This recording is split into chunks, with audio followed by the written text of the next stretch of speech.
My own son stood at the altar, microphone in hand, and turned his wedding into my public humiliation. 200 guests. Our pastor, the deacon's neighbors who'd eaten at my table, laughed as he mocked my old man dream of running a business. I sat there frozen, every chuckle cutting deeper than a blade. But what none of them knew was that the man sitting quietly at table 6, his boss, was about to change everything. You won't believe what happened next. Subscribe for more powerful revenge stories, and tell me in the comments where you're watching from. They said a man my age should slow down, that after 30 years of hauling lumber, patching roofs, and sweating through Georgia summers, I'd earned the right to sit on the porch with a glass of sweet tea and wait for the Lord to call me home. But I wasn't built for stillness. My hands knew how to create, how to fix, how to keep something alive. So when I retired from the construction company I helped build from the ground up, I didn't see an ending. I saw an open road. That's how EP Solutions was born. Elijah Parker Solutions. I started small, advising local builders and churches on renovation projects, helping older homeowners keep their places safe without breaking the bank. Word spread fast through the community. Deacon Williams recommended me to his cousin, who managed a property group downtown. One job turned into 3 turned into 10. But inside my own family, my name carried no weight. My son Marcus called it Dad's hobby, said it like he was humoring a child. My sister Loretta told me, "Baby brother, you done worked enough. Let them young boys handle the hammers now." They meant well, but every word pressed down like a brick on my chest. They didn't see the fire that still burned in me. They didn't see that I wasn't ready to fade into a recliner and wait for Sundays. Marcus worked in tech, wore suits that looked expensive but never fit right. He'd stopped going to church years ago, said faith was something people used when they ran out of logic. Every time I talked about my clients, about the deals I was lining up, he'd nod without listening, then slide in his favorite line. "Dad, that's nice, but maybe it's time to enjoy life. You're not 25 anymore." I'd smile and let it go, but inside I could feel the sting. One night after he left, I sat alone in my shop behind the house. The air smelled of sawdust and old oil. My workbench light flickered, buzzing like it was tired too. I looked at the sketches I'd drawn for a church expansion project, a big one, something that could really put my name out there, and wondered if I was chasing something already gone. But then I thought about my father, a man who'd never stopped working, never stopped believing that a black man's labor carried honor, even if the world didn't see it. He died with calloused hands and peace in his heart. I wasn't ready to give up that legacy. I kept pushing. I learned how to use spreadsheets, how to talk contracts, how to negotiate with men who thought retired meant irrelevant. I spent hours at the public library reading business guides, figuring out tax codes, forming partnerships. Slowly, EP Solutions grew beyond church repairs. We landed city contracts, partnered with energy companies, even advised on safety audits for new apartment developments. My name started circulating in rooms I'd never been invited into, but at home nothing changed. When Marcus stopped by, he'd glance at my laptop and chuckle. "You got all that going on, huh? Make sure you don't overwork yourself, Pops. You're not trying to build an empire or something, are you?" I'd say nothing, because explaining yourself to someone who's already dismissed you is a waste of air. Then one Sunday after service, Pastor Carter called me aside. He'd heard from the city about EP Solutions' success. "Brother Parker," he said, smiling with that slow, knowing look of his, "the Lord don't plant a seed unless He means for it to grow. Don't let nobody tell you your time is over." That night I wrote those words on a sticky note and stuck it above my desk. Every time I doubted, I looked at it. By the time Marcus got engaged to that polished young woman named Jasmine, EP Solutions was bringing in more than I'd ever earned in my entire career. I kept it quiet. There's power in silence. People underestimate what they can't see, and sometimes that's the best armor. I let Marcus think I was tinkering with small projects, fixing gutters and fences. He never asked about my schedule, never noticed the business cards with embossed lettering stacked by the phone. Still, there were nights when the loneliness crept in. Sitting in my kitchen with the TV humming low, I'd feel the ache of invisibility. The world moved fast, too fast for old hands like mine. when I scrolled through the company's online portal and saw contracts worth more than my entire pension. I wanted to tell someone to hear pride in another voice besides my own. But pride don't feed the soul if the ones you love refuse to taste it. Marcus's wedding was coming, and I'd promised to help. He wanted a modern ceremony downtown Atlanta rooftop venue, all glass and steel. I offered to cover half the costs. He smiled, patted my shoulder, and said, "You don't have to do that, Dad. You've done enough." But he didn't stop me. He just assumed the money came from retirement savings, not the contracts I'd closed last quarter. I didn't correct him. A week before the wedding, I overheard him talking on the phone to Jasmine. "Dad means well," he said, his voice light but sharp. "He's been trying to keep busy with that little business thing, but I told him not to bring it up in front of my boss. It's embarrassing." I froze by the doorway, my hands tightening around the coffee mug. Embarrassing. That word echoed like thunder. I'd built something from scratch with the same grit that raised him, and somehow it made me a punchline. That night I drove through the city, passing construction sites glowing under floodlights. Men younger than Marcus were out there sweating through the night to feed their families. I wondered how many of them would one day be told they were too old, too slow, too late. When I got home, I went straight to my office and opened the contract folder marked Confidential. Inside were documents for an acquisition I'd been negotiating quietly for months. Langston Development, one of the largest firms in the region, was merging with EP Solutions under my leadership. It was the kind of deal that could turn a small consultancy into an empire. I smiled, picturing Marcus laughing about my hobby in front of his colleagues, having no idea that the man who signed their paychecks would soon be me. I didn't do it out of spite. I did it because every man deserves to finish the story his way. The next morning, I met with my lawyer at a diner off Peachtree Street. We signed the final papers over coffee and grits. He shook my hand and said, "Congratulations, Mr. Parker. You just became a major player." I nodded, slipped the documents into my briefcase, and said, "Don't tell anybody yet. Not even my family." As I drove home, the radio played Old Sam Cooke, and I couldn't help but hum along. I'd been dismissed, doubted, even laughed at. But the one thing they'd all forgotten is that an old man who's been quiet too long is usually planning something big, and they were about to find out. Sunday mornings had always been sacred to me, no matter how rough the week had been, no matter how tired my bones felt. When the sun crept through those Georgia pines and the bells of Mount Olive Baptist started ringing, I felt alive again. The church sat on a hill outside Atlanta, its white paint chipped by decades of storms, but to me it was still the most beautiful place on earth. The moment I stepped through those double doors, I could smell the old wood polish, hear the creak of pews, and feel that quiet peace settle in my chest. It was the only place where time seemed to pause long enough for a man to breathe. That morning, Reverend Carter preached a message that hit me square in the soul. He said, "Don't let nobody tell you your purpose expired with your paycheck." The words sliced through me like lightning. Around me, folks nodded and clapped, the choir hummed a soft amen, but I just sat there, still letting that sentence echo through every corner of my mind. Purpose. I'd been chasing it like a man running after his own shadow. My son thought I was foolish. My sister said I was restless. But the truth was, I wasn't searching for youth. I was searching for meaning. When the service ended, I stayed behind. The sunlight filtered through the stained glass windows, throwing red and gold across the pulpit. I could still hear the last note of the choir fading into the rafters. Reverend Carter came down the aisle, wiping sweat from his brow. "Brother Parker," he said with that warm smile of his, "you've been quiet lately. Everything all right?" I nodded, but my throat was tight. "Trying to find my place, Pastor," I said.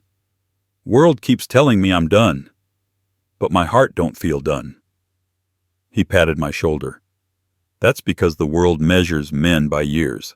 God measures them by use." I walked out of Mount Olive with the sermon still pulsing through me like a heartbeat. The choir was laughing outside, children running through the yard, mothers fanning themselves on the steps. The air smelled of fried chicken and perfume. For the first time in months, I didn't feel invisible. I felt grounded. I wasn't chasing money, I was building legacy. That night I knelt by my bed the way my mother used to, and I prayed for clarity. Not for success, not for revenge, just for strength to keep walking the path I was meant to walk. Days turned into weeks. Every morning before sunrise, I drove to the old community center on Auburn Avenue. The place had been falling apart for years. Broken windows, water stains on the ceiling, graffiti on the back wall. But it was home to a dozen neighborhood kids who needed somewhere to be after school. I volunteered my time there fixing doors, patching drywall, teaching the boys how to use a drill without losing a finger. Most of them didn't have fathers around, and watching their eyes light up when they built something with their own hands reminded me of Marcus when he was little. Back then, he used to follow me around the yard holding a toy hammer, pretending he was helping me build the world. Somewhere along the line, he forgot those days. Maybe I did too. On Friday nights, the men's group from church gathered in the basement to talk about life jobs, marriage, loss, faith. That's where I learned I wasn't the only one fighting to stay relevant. There was Big Harold, a former truck driver who'd been laid off after 25 years, and Mr. Lawrence, who used to run a small grocery until the new supermarket shut him down. They all carried that same quiet ache, the feeling of being replaced, forgotten. We talked, laughed, sometimes cried. Faith didn't erase the pain, but it gave it shape, something we could hold without breaking. Meanwhile, EP Solutions kept growing. The deal with Langston Development was about to close, but I told no one at church. I didn't want my blessings to turn into bragging. I just worked, prayed, and kept my eyes forward. Reverend Carter often said faith without patience is just noise. So I waited, trusting that when the time came, the truth would speak louder than any sermon. One Sunday, just a week before Marcus's wedding, Reverend Carter called me up in front of the congregation. He said, "We all know Brother Parker been working hard for this community, fixing what's broken, not just in walls, but in people. Let's lift him up." The church erupted with claps and hallelujahs. I tried to wave them off, embarrassed by the attention, but he wouldn't let me hide. "God ain't done with you, Elijah," he said. "He just getting started." That night I couldn't sleep. I sat out on my porch, the hum of crickets filling the air, the city lights glowing faint in the distance. I thought about Marcus, how he'd grown so far from this world of hymns and hard lessons. He lived in glass towers now, all speed and shine. He didn't understand that men like me found strength in stillness. He thought silence meant weakness. But silence is where you hear God best. I picked up the worn Bible that had belonged to my mother. Inside the cover, she'd written a note years ago: "Keep your hands busy and your heart open." I traced her handwriting with my thumb and realized that everything I was doing, EP Solutions, the community work, even holding my tongue at Marcus's jokes, it all came back to that one line. Busy hands, open heart. That was my compass. A few days later, as I was reviewing some blueprints in my office, my phone buzzed. It was an unknown number. When I answered, a deep voice said, "Mr. Parker, this is Anthony Langston. I wanted to thank you personally for the partnership. You've built something remarkable." His tone carried respect, not pity. "We'll make the announcement after the first of the month," he added. I thanked him and hung up. For a long moment, I just sat there in silence. Not pride, not ego, just gratitude. That evening, I drove by Mount Olive again. The doors were locked, but the lights inside the sanctuary were still on. Through the glass, I could see the cross at the front, glowing faintly against the wall. I rested my hand on the door and whispered a quiet prayer. "Lord, if this is my season to be seen, let me walk through it humble. And when the time comes for them to know the truth, let it be your doing, not mine." As I turned to leave, the wind picked up, rustling the leaves in the churchyard. Somewhere in the distance, a train whistle blew long and low. I smiled. Faith, I realized, wasn't about waiting for a miracle. It was about walking steady until the miracle caught up with you. And mine was getting close. I never wanted to be rich. I wanted to build something that couldn't be taken away. Something with my name on it that meant more than a paycheck ever could. That's what drove me day and night to keep pushing EP solutions beyond what anyone thought possible. What started as a side gig fixing church roofs and elderly neighbors' porches had turned into something real contracts clients growth that even I struggled to believe sometimes. But I didn't tell a soul. Not Marcus, not Loretta, not even the brothers at Mount Olive. Some things grow best in silence. Every morning I was up before dawn. The air would still be cool mist curling above the asphalt, the city not yet awake. I'd make my coffee strong black the way my daddy drank it before heading to the rail yard, and I'd sit at my kitchen table going over numbers and blueprints. I didn't have fancy degrees, but I understood people. I knew how to listen, how to promise only what I could deliver, and how to make sure when I shook a man's hand, he felt my word was worth something. That's what got me in with the first developer, a brother named Raymond Coleman out of Birmingham. He'd been running small builds for years, but couldn't break into city contracts because he didn't have the right contacts. I helped him restructure, brought in a few engineers I trusted, and within 6 months, he was bidding for government housing projects. He tried to thank me by sending a check, but I told him to hold it. Just pay it forward, I said. Black men helping black men build something real that's payment enough. He laughed and said, "You sound like your pastor." I said, "Maybe so, but my pastor's never built a house with his bare hands." After Raymond came 2 more partnerships, one in Charlotte, one in Memphis. Each one a stepping stone, each deal a test of patience and faith. I traveled back and forth, sometimes sleeping in my truck when hotels were booked or too pricey. I didn't mind. I'd roll my jacket into a pillow, stare up through the windshield, and think about my father. He never owned anything in his life except the tools he worked with, but he believed that integrity was the one thing nobody could repossess. That belief became the foundation under every contract I signed. Within a year, EP Solutions wasn't just a name on business cards, it was a network. We were connecting minority-owned construction firms with city developers, making sure small contractors who'd been overlooked for years finally had a seat at the table. It wasn't charity, it was opportunity. And it worked. Our project stretched across 3 states, a $25 million portfolio, all quietly tied back to me. But I didn't drive a new truck, didn't wear gold watches or post photos online. I still lived in the same brick house on the south side, still mowed my own lawn, still showed up to church in the same gray suit I'd worn for 10 years. Humility wasn't a strategy, it was a shield. People talk less when they think you've got nothing to show. That gave me space to build without noise. Marcus still called sometimes, mostly to update me on wedding plans or complain about work. He'd brag about his new condo, his boss, the life he was carving out in the city. I'd listen nodding even when he said things that stung, like I just hope I don't end up like some folks still chasing old dreams when it's time to rest. He didn't mean to hurt me. He just didn't understand the difference between rest and surrender. One evening, I drove up to the Charlotte site for a final inspection. The sun was setting, painting the cranes gold. Workers were finishing up music playing low from a radio by the scaffolding. The foreman, a young man not much older than Marcus, walked over with a clipboard. "Mr. Parker, we're almost done. You sure you don't want to put your name on the sign out front?" I smiled. "Let the company name shine, not mine." He nodded slowly. "Still, folks ought to know who made this happen."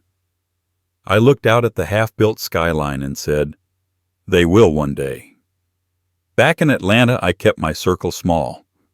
I hired 2 assistants, both women who'd been laid off from larger firms. One handled accounting, the other logistics. They worked from my converted garage where I'd set up a few desks, a printer, and a whiteboard covered in scribbles. They joked that I ran the quietest company in Georgia. I just told them, noise don't build walls. The more we grew, the more I understood that success wasn't about proving anything to my family. It was about proving to myself that I still mattered. Every signed deal felt like reclaiming a piece of the respect the world tried to take when I turned 60. I'd walk through construction sites with my hard hat tucked under my arm, boots dusty, and men half my age would step aside and call me sir. That meant more than any applause could. One afternoon, as I left a meeting downtown, I spotted Marcus across the street. He was coming out of a coffee shop, laughing with some co-workers. For a moment, I thought about crossing over, telling him about the Langston merger, about the $25 million in contracts under my name.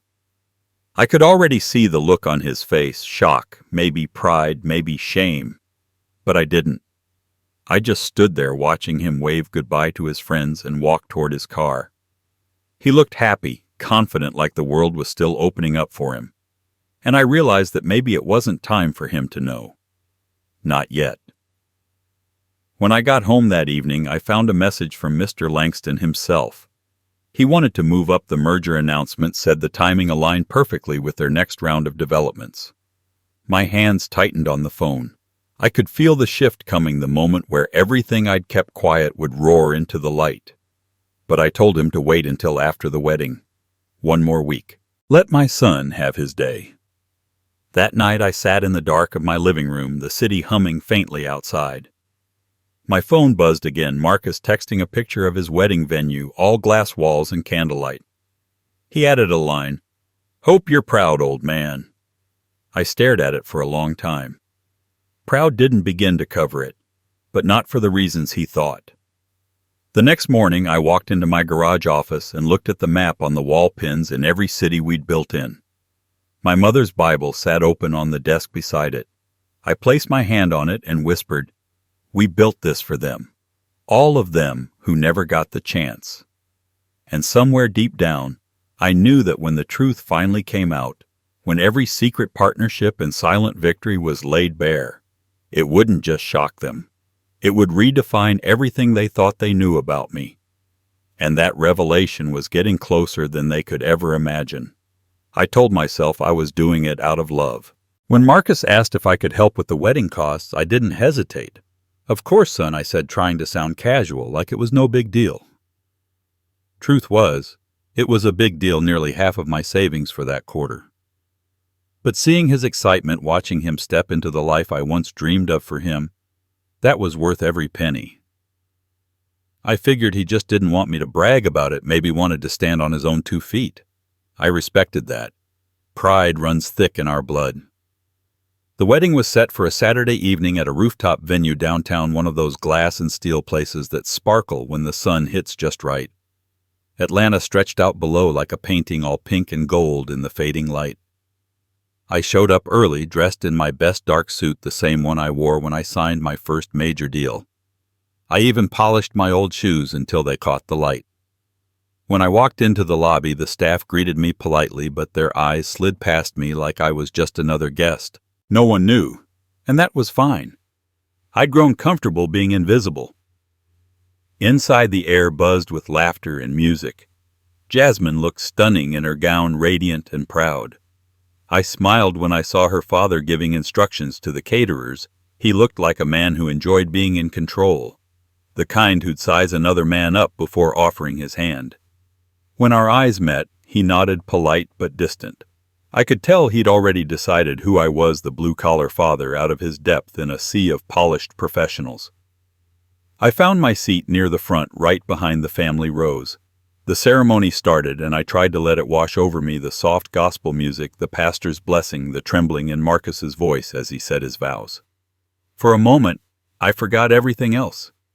He looked so sure, so happy. I thought maybe this is what all the struggle was for.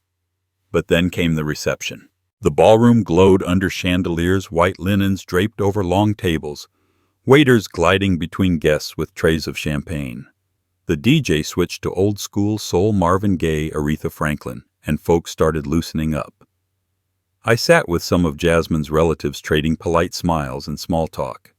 They asked what I did for a living, and when I mentioned I worked in construction consulting, their smiles tightened just enough for me to notice. One woman said, "Oh, that's nice. My brother had some men come fix his deck last year."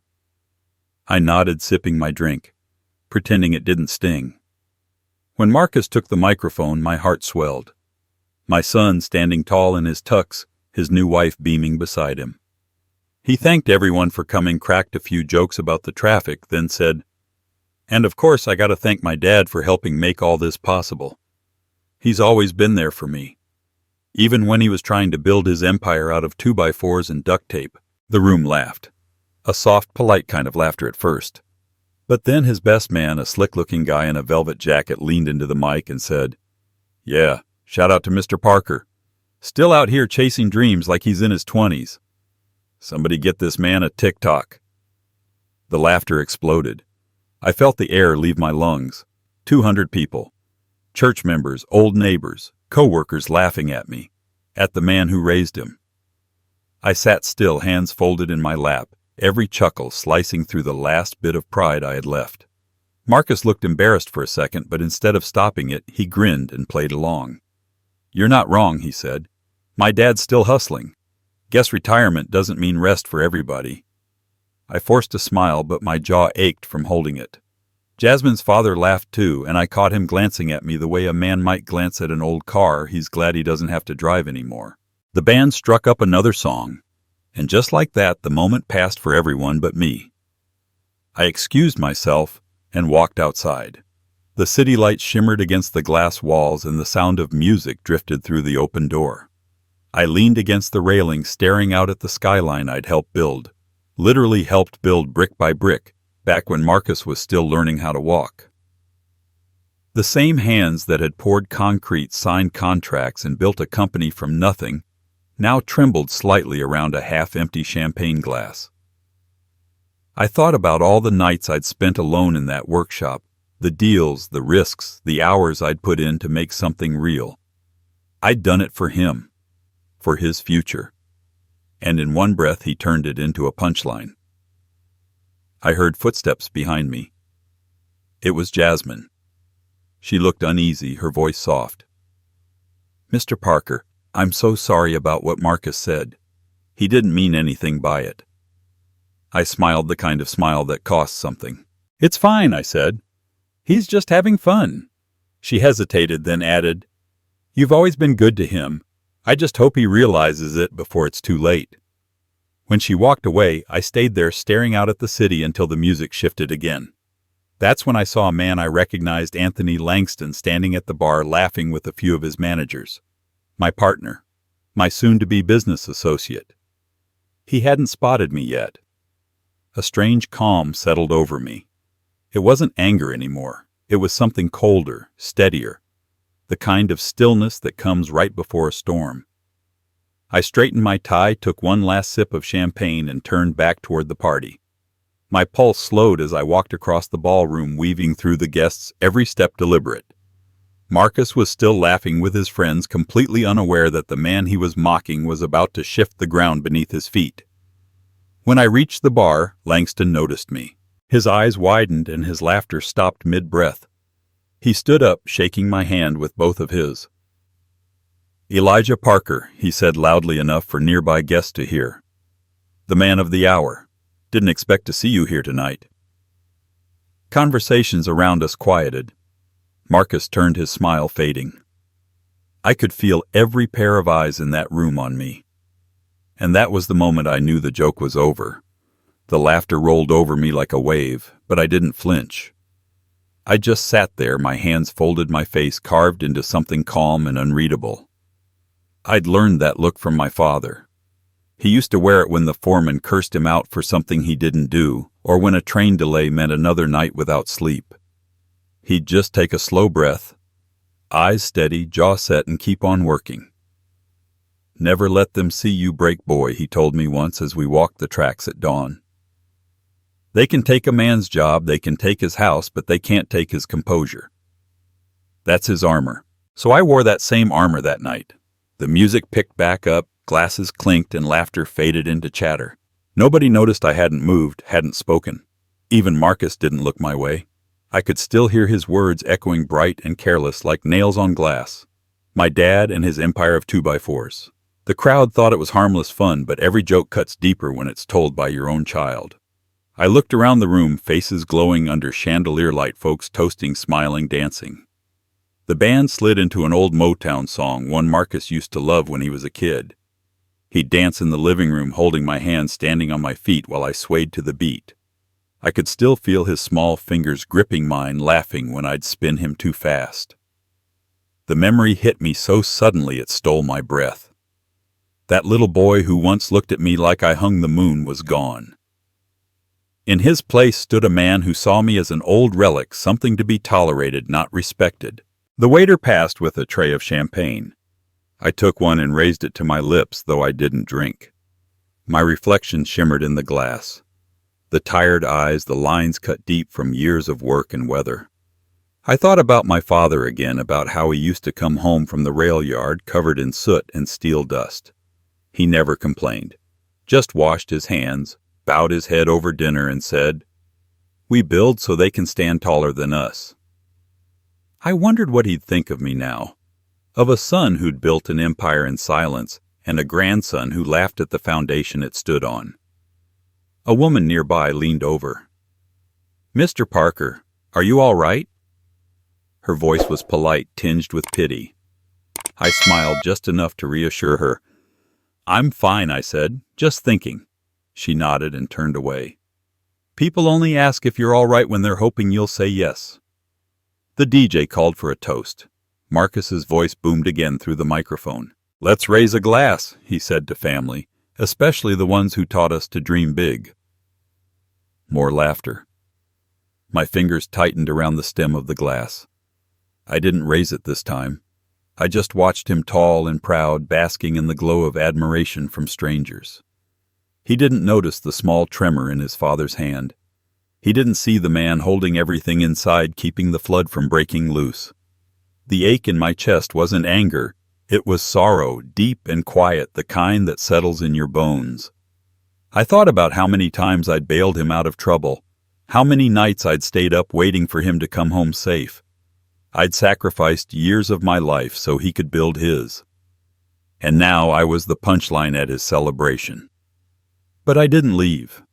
I stayed, because walking out would have given them a show. My father taught me better than that. Dignity, he used to say, ain't about pride. It's about control. When the music picked up again, I rose from my chair and walked to the balcony. The city below shimmered like a river of lights, and the sound of the party faded behind me. A cool wind brushed my face. Somewhere down the street a saxophone played from a corner bar. I gripped the railing, the metal cold against my palms, and let the night air steady me. I thought about Marcus's first paycheck, how proud he'd been. I'd taken him to dinner that night, told him how proud I was too. I'd imagined this wedding would feel the same, a moment of shared joy. But life has a way of twisting pride into pain. Somewhere along the way, respect got lost in translation. Behind me, I heard the door open. It was Reverend Carter. He must have been invited through the church connection. Jasmine's family still attended Mount Olive from time to time. He stepped beside me, his eyes, soft hands clasped behind his back. "You handled that well," he said quietly. "Most men would have walked out." I didn't answer. He looked out over the city with me. "You know," he said, "sometimes God lets us be the lesson instead of the audience." I frowned. "What's that supposed to mean?" He smiled faintly. "Maybe tonight wasn't about you being humbled. Maybe it was about everyone else learning what grace looks like." I exhaled slowly, letting his words settle. Grace. That was a heavy word, harder to carry than pride. But as I stood there, the noise of the city rising up around me, I felt something shift. I realized that all my life I'd measured success in silence, and maybe this was just another kind of test, to see if I could stay silent even when the world tried to break me. Reverend Carter squeezed my shoulder. "You keep your peace, Elijah. God's timing never fails." Then he left me alone again. I stayed out there until the sky turned indigo and the lights of the city blurred into one long reflection. Inside, I could hear the faint sound of Marcus and Jasmine's laughter. It didn't hurt as much now. Somewhere between the hurt and the quiet, a decision began to take shape, not out of anger, but out of certainty. I walked back inside, nodded politely to the guests, and found my seat again. Marcus looked surprised to see me still there. He probably thought I'd left to lick my wounds. But I just smiled at him, calm and steady. He didn't know it, but that smile was the last warning before the storm. Because what he didn't understand, what none of them did, was that silence isn't weakness. its power waiting for the right moment to speak. And my moment was coming. When Langston spotted me, his laughter froze mid-air. 1 second he was just another man in a tailored suit surrounded by expensive smiles, and the next his face shifted like he'd seen a ghost. He straightened his jacket, excused himself from his group, and walked toward me with both hands outstretched. "Mr. Parker," he said, voice suddenly rich with warmth. "I didn't expect to see you here tonight." His tone turned careful, deliberate, like every word needed to be placed just right. I met his handshake firmly. "Evening, Anthony," I said. "Didn't realize you and the groom worked together." His eyebrows shot up and a small nervous chuckle escaped him. "Yes, Marcus is one of my project coordinators." "Fine young man." I could feel Marcus's eyes on me from across the room, now his smile fading as he tried to make sense of what he was seeing, his boss shaking hands with his father like equals. Langston gestured for the bartender. "Let me get you a drink." I nodded, letting him do the honors. The man was rattled, and I hadn't said a word yet that wasn't polite. When the glasses hit the counter, I leaned in slightly, lowering my voice just enough for him to hear. "You know, it's funny seeing you here tonight. I was planning to call your office Monday morning.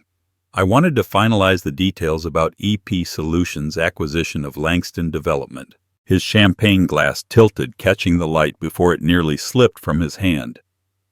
For a moment he looked like he was trying to decide whether I was joking. "Excuse me," he said softly. "Acquisition." I smiled. "That's right. Paperwork cleared last week. Your board signed off Thursday. You're still president, of course. But as of Monday morning, you'll be reporting directly to me." The silence that followed cut through the music like a blade. He blinked, processing the words, then slowly nodded. "Well, I'll be damned," he whispered, straightening his tie. Then louder so the guests nearby could hear, he said, "Ladies and gentlemen, I just realized we have a very important man in the room tonight." Marcus froze halfway across the dance floor, a glass in his hand.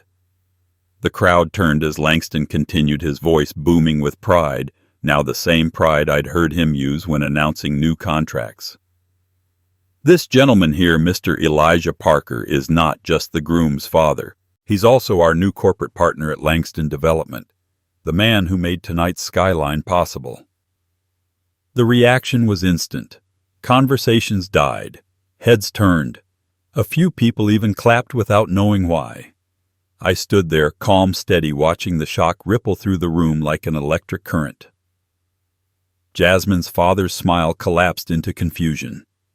Marcus stared, his mouth slightly open, as if the floor had been pulled from beneath him. Langston laughed, that nervous edge replaced with relief. "You never told me your son was Marcus," he said, shaking his head. "He's one of our best, you know." I looked at Marcus then, and for the first time all night, I saw something I hadn't seen in years: uncertainty. The kind that comes when everything you thought you knew about someone flips upside down. I took a slow sip of champagne. "I didn't think it mattered," I said evenly. "Tonight's about him." But the truth hung heavy between us. It wasn't about him anymore. Langston clapped me on the back and turned to the nearby guests. "To Mr. Parker," he said, "a man of vision." The toast spread through the room, reluctant at first, then louder as people raised their glasses. I could see Marcus's expression twisting, part disbelief, part shame. He looked small, suddenly swallowed by the very world he thought he owned. When Langston moved on to greet another guest, I felt Marcus approach behind me. His voice was barely above a whisper. "Dad, what is this? What are you talking about?" I turned slowly, taking in the tuxedo. The arrogance melted away, the eyes wide like that little boy I used to walk into Sunday school. "It's business," I said quietly. "The same business you've been laughing about." He blinked. "EP Solutions. You bought Langston, not bought son. Partnered." "But yes, I suppose in a way." "I did." His lips parted, but no words came out. Around us, people began murmuring. The pastor's wife looked my way, her eyes bright with pride. A man from the church nodded in approval. Even Jasmine's father seemed to shrink a little in his chair, his earlier smugness gone. I leaned closer to Marcus. You see, the thing about building something real is that it doesn't shout. It grows quiet, steady like a tree in the shade. Folks only notice it when it's too tall to ignore. He stared at me, guilt and disbelief battling across his face.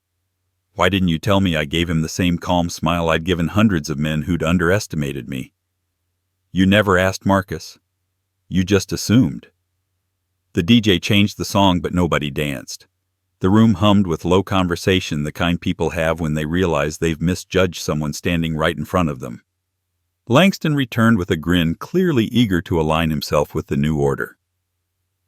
Elijah, I'd love to schedule a meeting next week to talk expansion strategy. I nodded. We'll make time. Monday at 10. His smile widened, his earlier confidence fully restored now that he knew where the power lay. Marcus stood there, silent, eyes glassy. The laughter he'd enjoyed earlier was gone, replaced by a heavy quiet that pressed against every inch of the room.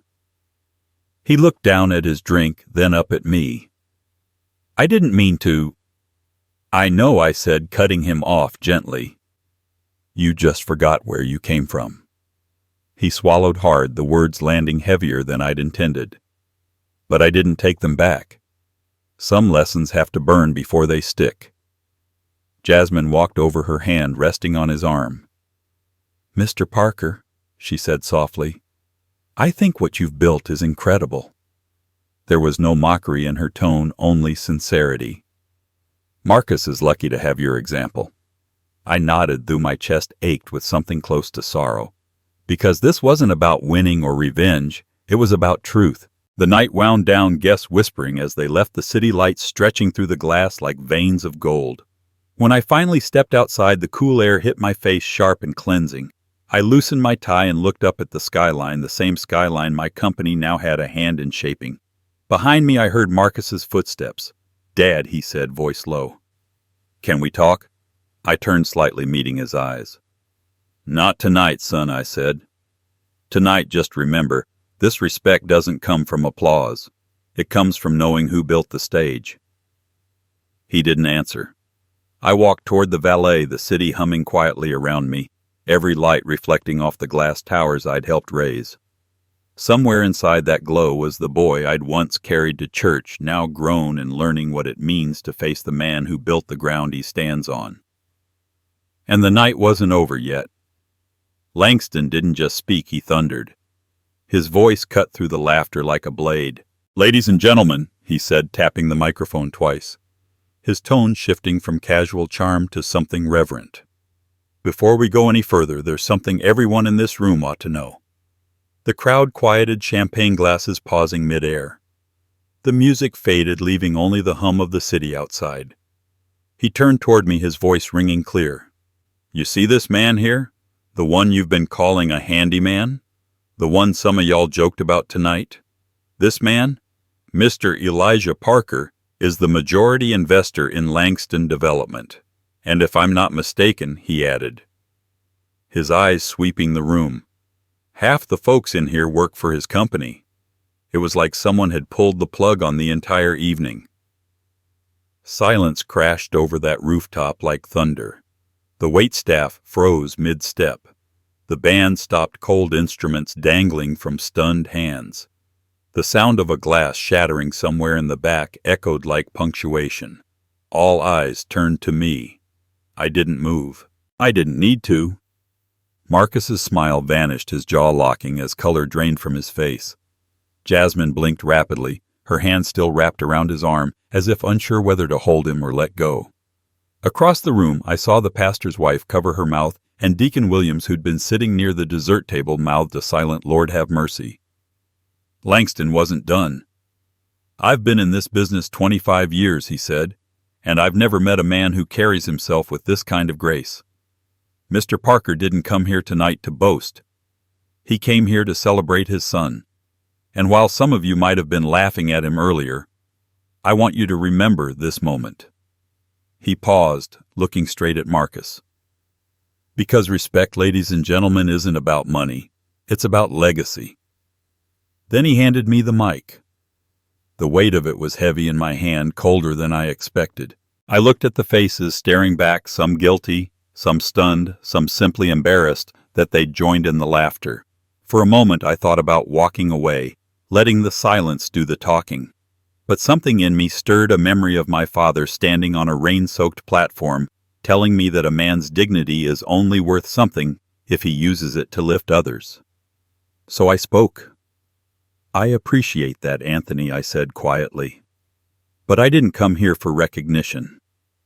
I came here to watch my son start his new life. I came here as a father, not as a businessman." My voice echoed through the still room. I built what I built because I wanted to leave something behind. Not a company, something deeper.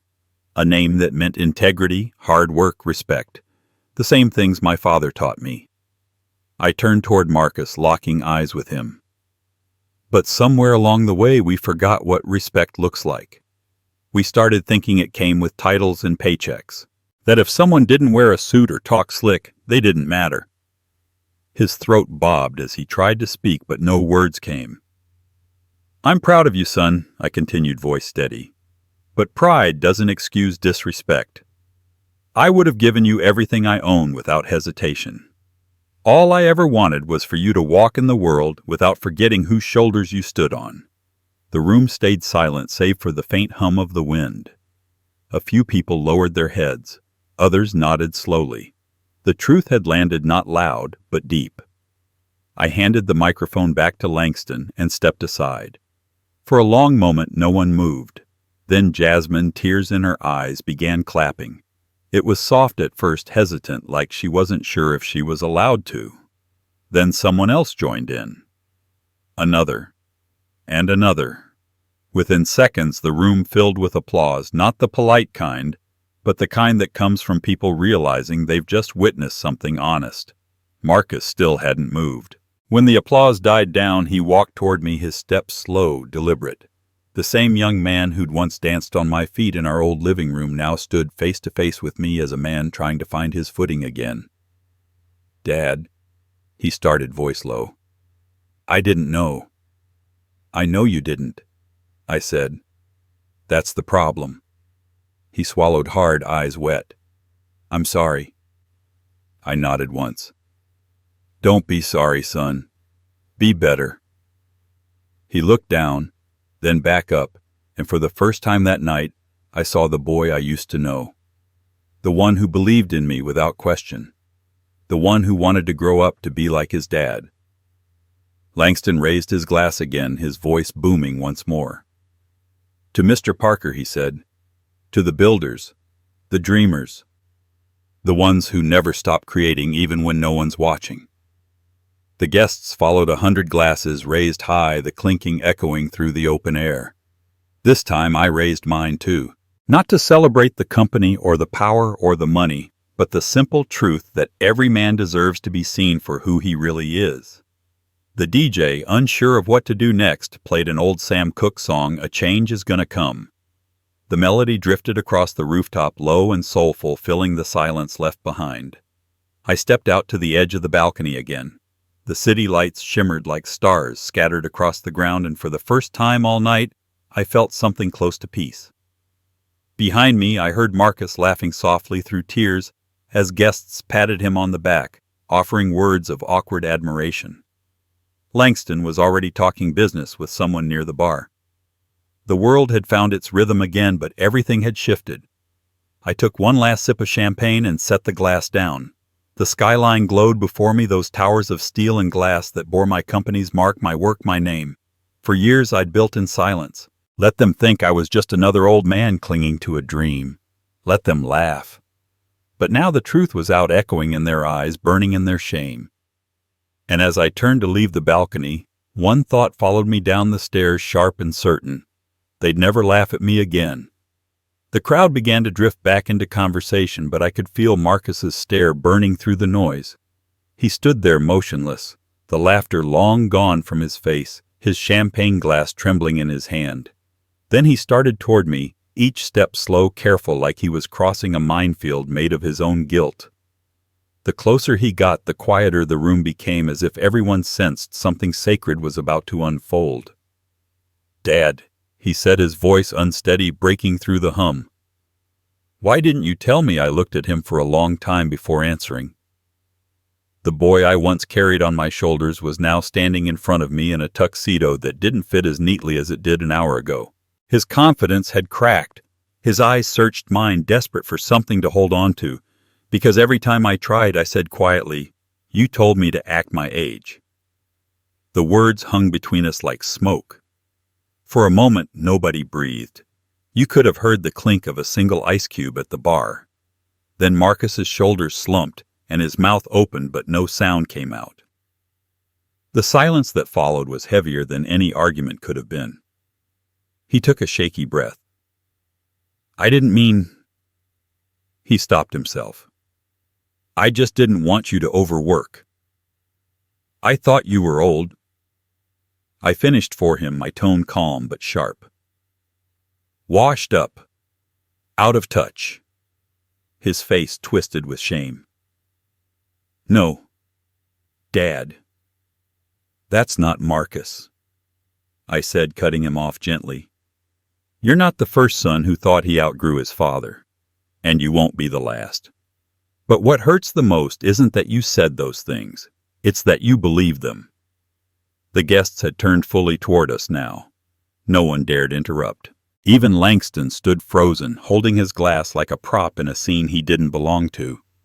The DJ's hand hovered over the next song, unsure whether to play it or pray instead. Marcus looked down at his shoes, then back up.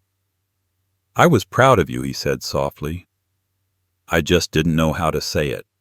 Every time you talked about your business, I thought you were chasing something that didn't matter anymore. I thought you were trying to hold on to the past." I nodded slowly. "Son, men like me don't chase the past. We build bridges to the future. The only difference is we don't need applause to cross them." Something in his face broke then. The arrogance, the polished veneer. For the first time in years, I saw the boy who used to look at me like I could fix anything with a hammer and a prayer. He took a step closer. "I'm sorry," he whispered, his voice cracking. "I forgot who you were."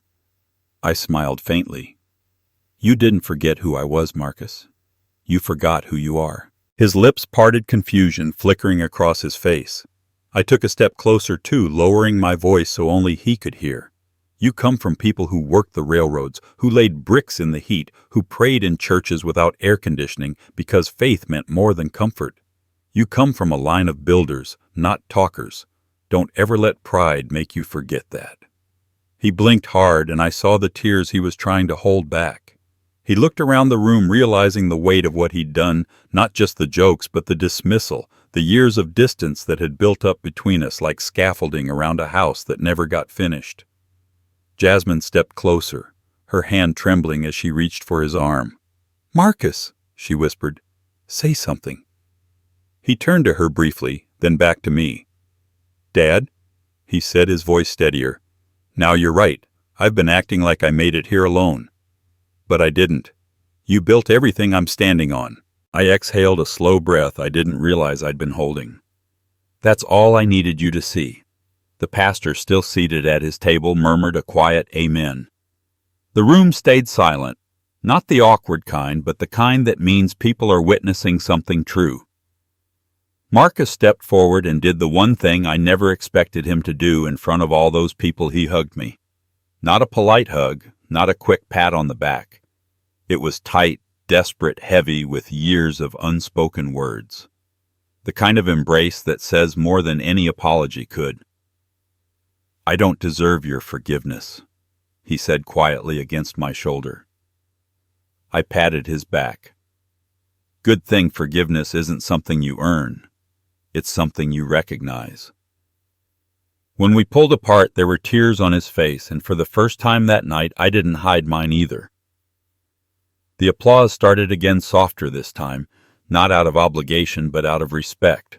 The kind of clapping that comes from people who've just remembered what family is supposed to look like. Langston, ever the showman, tried to lighten the mood. "Well," he said with a grin, "I think this wedding just got a new headline, 'The Father Redeems the Room.'" A few chuckles rippled through the crowd, but it wasn't laughter at my expense anymore. It was laughter with me. The air had shifted.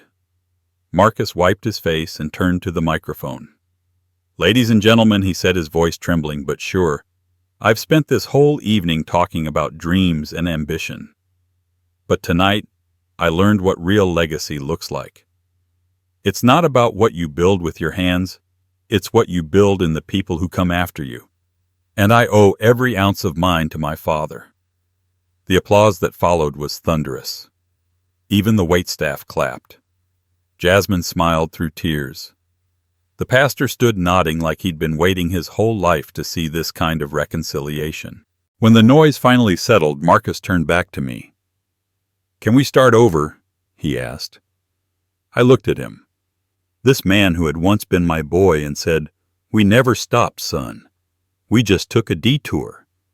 We stood there together for a moment longer, the city glittering behind us, like it had been waiting for this too. Somewhere deep inside, the ache that had been gnawing at me for years finally eased. Not because I'd been proven right, but because I'd been heard. Marcus smiled the kind of smile that belonged to both the boy he was and the man he was becoming. I could see pride in his eyes now, not the shallow kind that looks down, but the kind that looks up and remembers where it came from. The band struck a new song, something soft and familiar. As the guests drifted back to the dance floor, Marcus leaned in and said quietly, "Dad, stay a little longer. I want you to meet some people." I nodded, picking up my glass. "I'll stay," I said. "But after tonight, son, the introductions go both ways." He laughed, and I felt the sound settle deep in my chest, warm and right. I glanced once more at the skyline outside, the steel and glass gleaming under the moonlight, and thought of my father, how proud he would have been to see this moment, to see his grandson finally understand what it means to carry a name. And as the night went on, I knew this wasn't just the end of a story. It was the beginning of something we'd both been building our whole lives without realizing it. But there was still one thing Marcus didn't know, something that would make this night unforgettable for all of us. It took time for the noise to fade. The weeks after the wedding came and went quietly, like rain washing away the dust of a long season. Marcus called me for the first time, not to ask for advice or money, but just to talk. No titles, no tension. Just talk. His voice carried that strange mixture of pride and humility that only comes when a man finally sees the truth about his own reflection. One Sunday morning I was locking up my house when I heard a familiar horn outside. I looked through the window and saw Marcus sitting in his car, engine running, suit pressed, Bible resting on the dashboard. He rolled the window down and said, "You going to Mount Olive or what?" It wasn't an invitation, it was a confession. I just smiled, grabbed my hat, and got in. The drive was quiet but easy. The morning sun bounced off the hood as we passed through the old neighborhood. Every few blocks I'd point at something and tell a story: the house where I patched the roof for Miss Thelma after the storm, the park where Marcus broke his arm chasing a football. He laughed, shaking his head like he was rediscovering pieces of a life he'd misplaced. When we pulled into the church parking lot, heads turned. Folks had read about the wedding in the community paper, about the revelation that had spread like wildfire through the congregation. But no one said a word about it that morning. They just nodded, smiling softly like they knew grace when they saw it. Inside, the sanctuary smelled of lilies and wood polish. The choir was already rehearsing the harmonies, rising like smoke toward the ceiling fans that spun lazily above. We took our seats in the same pew my father used to sit in when I was Marcus's age. I caught sight of Reverend Carter at the pulpit, flipping through his notes.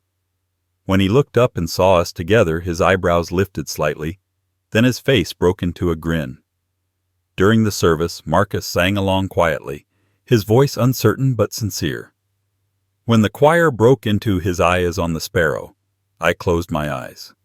That song had carried me through some dark seasons, through loss, betrayal, and the kind of silence that eats at a man's soul. But this time it hit different. I didn't feel alone anymore. My son was next to me not out of obligation but choice. That was redemption enough. After service, Reverend Carter cornered us near the steps. "Well, look who the Lord done brought back together," he said, clapping Marcus on the shoulder. "I told you, Brother Parker, God wasn't finished with your family." Marcus smiled. He sure wasn't, Pastor. From that day forward, Marcus started joining me on the service projects I'd been running for the church. We'd spend Saturdays repairing porches for the elders or rebuilding fences behind old houses the city forgot. The first time he swung a hammer beside me, his grip was awkward, his nails crooked. But by the end of the day, sweat dripping down his face, he looked at me and said, "I see why you never stopped."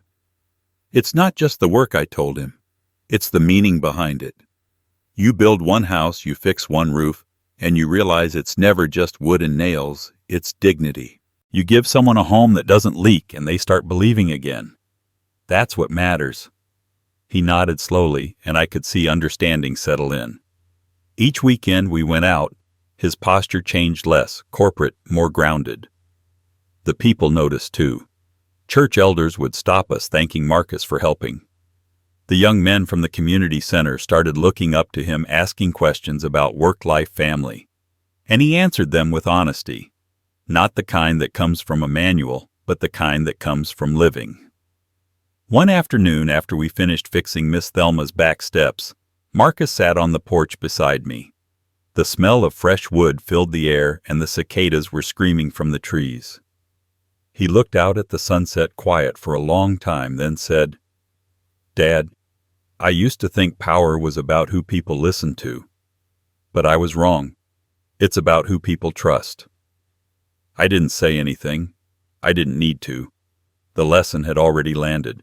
By fall, we'd built a rhythm. Church on Sundays, service projects on Saturdays, dinner at my place once a week. Jasmine joined us sometimes, bringing sweet potato pie or peach cobbler. She fit in easy, laughing with the women from the choir, helping set up food drives. The family I'd prayed for, one that worked together, prayed together, gave back together, had finally found its shape. At Mount Olive's Thanksgiving service, Reverend Carter called me up to the front. "Brother Parker," he said, "we'd like to honor you and your son for your work this year." He handed us a plaque engraved with a single word, legacy. Marcus held it, turning it over in his hands, his expression soft. "You earned this," he said quietly. I shook my head. "No, son, we earned this." That night, as the choir rehearsed one last hymn, I sat in the back of the sanctuary watching them sway and clap. Marcus was up front helping the sound crew untangle cords. The church lights cast a soft golden glow over everything. It reminded me of the way light hits a freshly built wall, new, clean, full of promise. I thought about the journey that brought us here, the humiliation, the silence, the moment of truth under those glittering chandeliers. But as I sat there, I realized revenge had nothing to do with anger or shame. Real revenge was standing in the same world that once laughed at you and smiling anyway. Real revenge was grace with proof. When the choir began to sing again, I joined in. My voice wasn't what it used to be, but I didn't care. I sang because I could, because I was free. Afterward, Marcus came over shaking his head. "You still can't hit those high notes, old man." I laughed. "That's why I build houses, not albums." We walked out together into the cool night, the church lights fading behind us. The air smelled like rain and red clay. Marcus slipped his hands into his pockets, glancing at me. "You ever think Grandpa's watching all this?" I looked up at the stars scattered across the sky. "Oh, I know he is," I said. "And if he was here, he'd tell you the same thing he told me. Keep your hands busy, keep your heart open." Marcus smiled, quiet and content. We stood there for a long while, two men shaped by the same blood, the same lessons, the same faith. As we walked to the car, I felt something I hadn't felt in years, a peace so deep it didn't need words, the kind that doesn't shout or demand to be seen, the kind that just settles inside you and stays. And somewhere in that stillness, I realized the story wasn't about revenge anymore. It was about rebuilding not houses, not businesses, but hearts. And that kind of work never ends. Life has a way of testing our pride before teaching us grace. Elijah's story reminds us that true strength isn't found in shouting back at those who mock you. It's found in standing tall, staying kind, and letting time reveal the truth. For many of us who've worked hard, raised families, and carried the weight of generations' respect, can feel like something that fades with age. But age is not a weakness. It's a crown earned through struggle and wisdom. The lesson here is simple yet powerful. Never measure your worth by who recognizes it, but by what you've built with your hands and your heart. Real revenge isn't about anger, it's about peace, purpose, and proving through grace that you never needed to lower yourself to rise again. If this story touched your heart, share it with someone who understands the quiet power of experience. Subscribe for more revenge stories that celebrate wisdom, dignity, and the kind of justice only life can deliver.